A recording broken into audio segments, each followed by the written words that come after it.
Olá, gente. Estamos reunidos em mais uma quarta-feira para prosseguirmos no estudo do livro Um Modo de Entender, uma nova forma de viver, ditada pelo Espírito Remédio. E hoje, conversando sobre o capítulo que chama Conscientização. E ele vem acompanhado dos seguintes dizeres de João. Nesse dia compreendereis que estou em meu Pai e vós em mim, e eu em vós. Então é interessante, né? E Emmanuel tem uma frase que diz que muito mais do que saber se Deus está em nós, é o quanto de nós está em Deus, sabe? Porque é como uma comparação, assim, de Deus sendo essa cachoeira, essa água infinita, abundante, né, que está sempre ali à nossa disposição. E é como se essa nossa conexão com Deus fosse quase como um sistema de encanamento, sabe? Só que ainda muito deficitário, então os canos são pequenos, né? Com calibre muito pequeno, né? Às vezes antigo, muito defasado, então cheio de vazamento. Então é como se essa nossa conexão ela fosse deficitária mesmo, né? E aí é como se a gente condenasse a falta de água da nossa torneira com essa eventual escassez da fonte, que não existe. Né? O nosso sistema de encanamento que é ruim, que é deficitário, que podia ser trocado por um mais eficiente, né? Por um mais grosso, a fim de que essa água passasse com mais facilidade, né? E sem interrupções, sem esses furinhos, né? Então é interessante perceber isso, né? A questão não é se Deus está em nós, está sempre disponível, abundante, infinito, como essa fonte de água mesmo que não seca, né? Mas é como se esse nosso encanamento, que fosse essa nossa conexão com Deus, estivesse mesmo deficitária, antiga, cheia de vazamento. E aí a gente culpasse Deus quando na verdade a culpa é do nosso próprio encanamento, né? Porque não é Deus que modifica o nosso encanamento, mas somos nós que consertamos, que modificamos para então ter acesso a essa água abundante e infinita, sabe? Quando não visualizamos os nossos erros, não admitimos que somos nós que produzimos as nossas dores. Então, ao invés da gente olhar para esse nosso encanamento, a gente fica ali culpando a fonte, sabe? Como se, nossa, mas erraram aqui comigo. Não sei por que que isso está acontecendo na minha vida, eu não sei o que que esses eventos, o porquê dessas pessoas na minha vida, foi Deus que errou. Pelo contrário, né? Qual é a questão? É o nosso encanamento, né? São os nossos erros. Quando a gente não visualiza que somos nós que temos que enfrentar isso, que somos nós, de algum modo, que causamos essas nossas dores, a gente fica aí culpando os outros, né? Quando não percebemos que os nossos inimigos residem em nossa casa mental, apontamos os outros como a causa dos nossos dissabores. Quando não permitimos mudança no nosso mundo interior, exigimos mudança no mundo exterior. Eu achei isso tão bonito quando a gente não quer mudar, né? Porque o que são os desafios, né? Os desafios evolutivos que a gente comenta são a forma que a vida entendeu de nos fazer aprender novas lições, de caminhar, de evoluir. E às vezes a gente culpa tudo isso, né?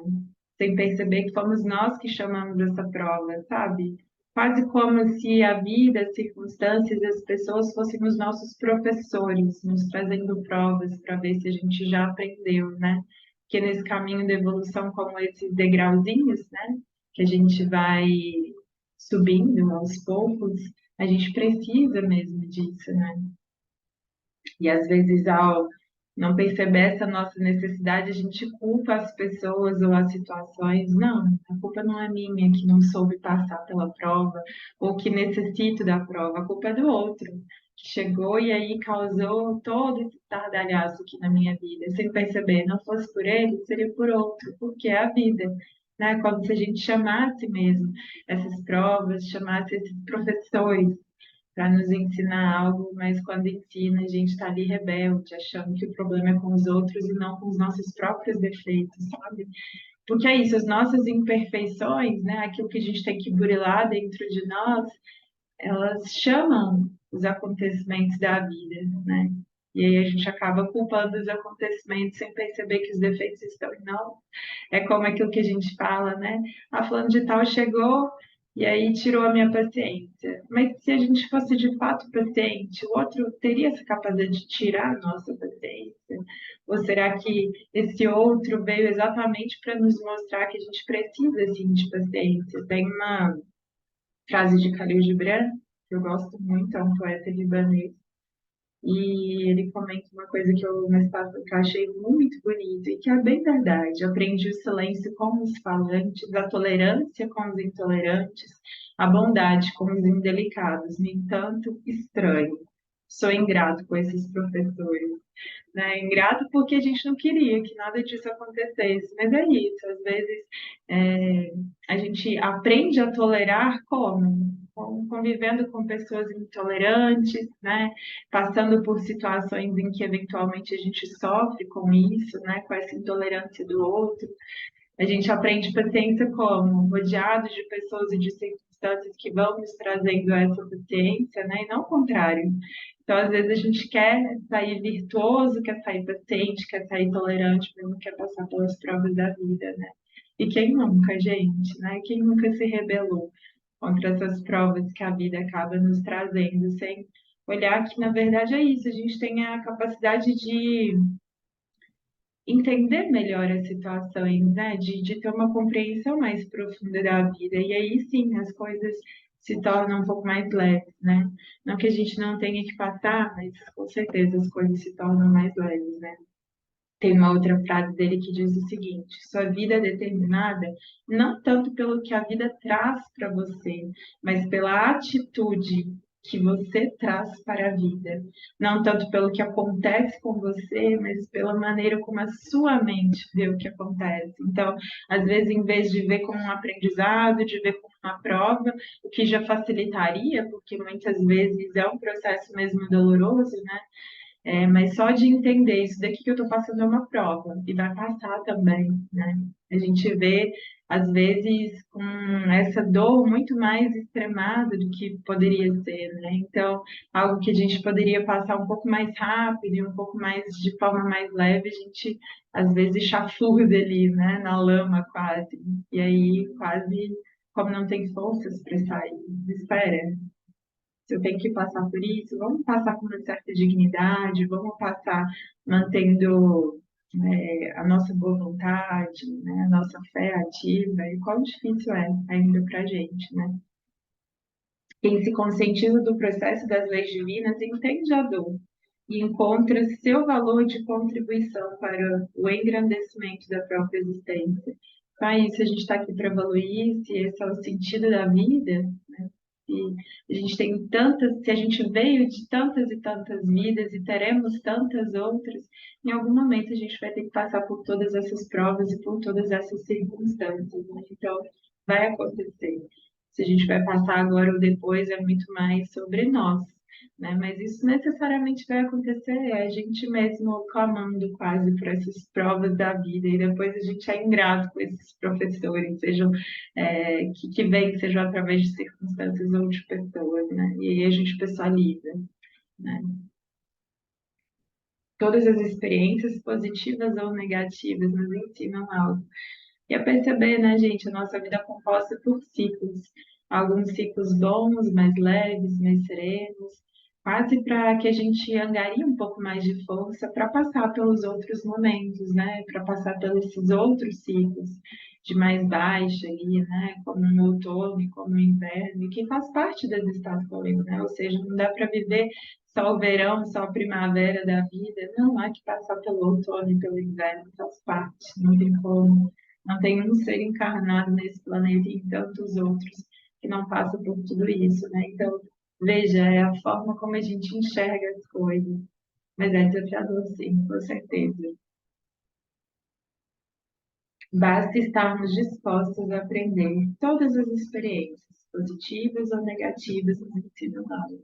Como é dizer, né? Na fase que a gente está melhor ali, melhor fisicamente, melhor materialmente, melhor emocionalmente, que a gente angarie forças e crie bons hábitos para que isso se mantenha também nos períodos de baixa, né? Porque É nos períodos de baixa que a gente vai mostrando ali o que que a gente aprendeu de fato com a vida, né? Se a gente soube criar bons hábitos, mesmo em períodos mais difíceis, ainda que caminhando um pouquinho mais difícil, né? De forma mais lenta, a gente está seguindo em frente, mas sabendo que é necessário guardar um pouquinho de energia, né? Então, vai passando pela vida ali, um pouco mais paciente, mas sabendo que tudo passa também.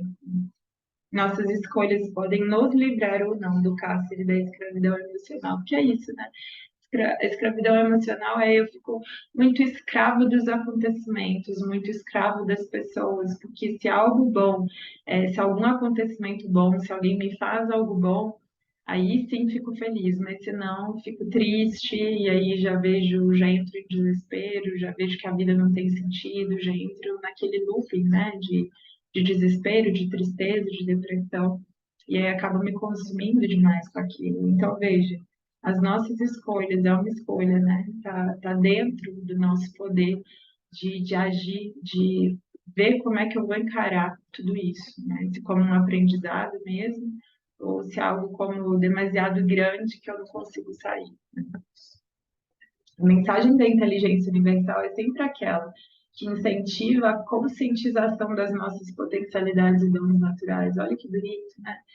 E o que que a inteligência universal está sempre fazendo com os acontecimentos e com as pessoas que passam por nós, fazendo com que sejam despertadas essas potencialidades, esses dons naturais. Então, mesmo nos momentos de dor, é olhar para dentro de si, saber que tem muitas sementinhas de tolerância, de paciência, de superação, né, de ir além, de conseguir um pouquinho mais, de vencer mesmo dentro de nós, esperando serem ativadas pela nossa vontade, né? E para que assim possa despertar e vir à tona, né? Quando despertamos espiritualmente, passamos a entender a dor por outro prisma, né? Ou seja, a dor como essa amiga mesmo, às vezes necessária, né? Para que a gente desperte esses dons, esses potenciais naturais, um germe dentro de nós, para que possam vir à tona. A vida é um processo evolutivo no qual somos todos criaturas caminhantes, né? E como nesse caminho que está sempre modificando e que a gente está sempre seguindo, eventualmente a gente vai se deparar com as mais diversas paisagens, algumas extremamente agradáveis, felizes, outras nem tanto, mas também necessárias, somos caminhantes, né? Precisamos ainda percorrer um longo trajeto para atingir o desenvolvimento total das nossas aptidões inatas. Olha que bonito!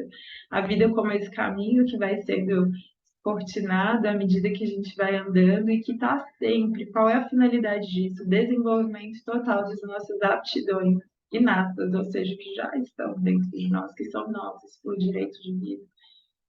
A consciência divina apenas espera o nosso despertar, ou seja, que saiamos do sono da inconsciência de nós mesmos, né?